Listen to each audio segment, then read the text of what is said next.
Do you know how a submarine works? Well, a submarine is a special kind of a boat. It's a constant volume boat and it can sink or surface on command. So it can control its buoyancy. So this is my simulated submarine. It's got 5 of these little lockup containers. And in the outer chambers, 1 and 5, I have 2 hex nuts. In the middle, I have 1 hex nut. And this represents the equipment, people, and supplies on the submarine. We know that something with a density greater than, heavier than water will sink, and a density lighter than water will float. And density equals weight per unit volume. So that means if I can control the weight in these 2 ballast chambers, I might be able to lighten the submarine enough to float at the surface or add enough weight to sink it to the bottom. Or maybe if I'm really good, I can achieve neutral buoyancy and achieve something very close to the density of water so that it would hover. Now, what does a submarine have to work with to change the weight in these 2 ballast chambers? Well, if you guessed that because it's floating or maneuvering in a sea, in an ocean of water, that it could flood those chambers with water or pump out the water and substitute air, you've got the answer exactly right. That's exactly what a submarine does. It pumps out water and floods those chambers with air to surface, and it floods the chambers and fills them with water when it wants to sink. But first, I'm going to try and achieve neutral buoyancy. And if you can see this, I've got water in chambers 2 and 4 with a little bubble of air at the top. Now, it's really hard to get perfect neutral buoyancy in a tank this size. It's a very small tank, but we're going to try. So if I'm very good, I will achieve something close to a hover condition. Ready, steady, go. And you see it kind of pops down the bottom, but there it's lifting up, so it's hovering.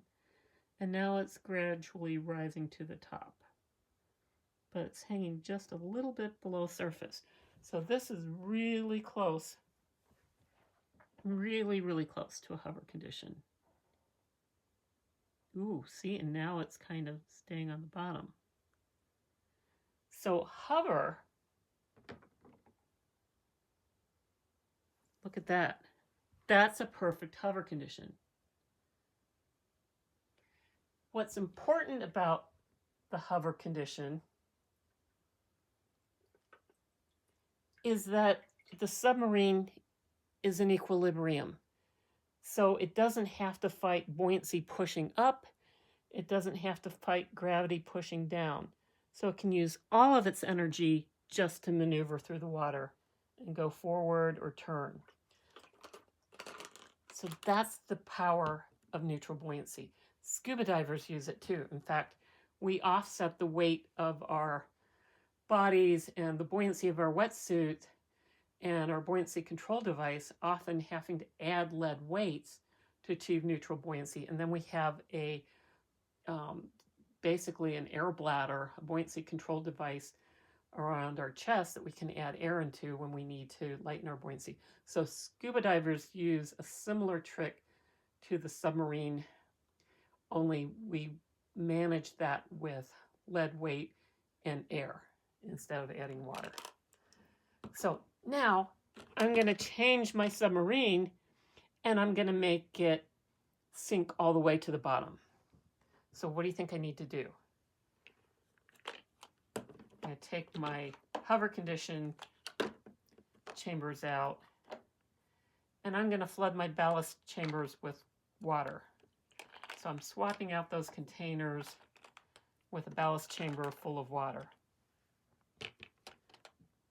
Okay, let's try it. So this should sink. Ready, steady, go. So I've designed my submarine correctly when I flood my ballast chambers, it sinks all the way to the bottom. Now my last condition is surface. And if I've sized my submarine correctly and I switch out my ballast chambers for air, what do you think is going to happen? It should float. What do you think? Do you think I got it right? Let's test. So we've got air in our 2 ballast chambers. Let's test it. Ready, steady, go. And there you see, it's floating at the top. So that's how a submarine works and how it controls its buoyancy, by changing the amount of water and air in its ballast chambers. And a ballast chamber is just a room that can be flooded with water or pumped out and filled with air. That's all a ballast chamber is. So you're swapping out water and air to either achieve neutral buoyancy, or to sink to the bottom of the ocean, or to float to the top. And that's how buoyancy helps submarines do their thing.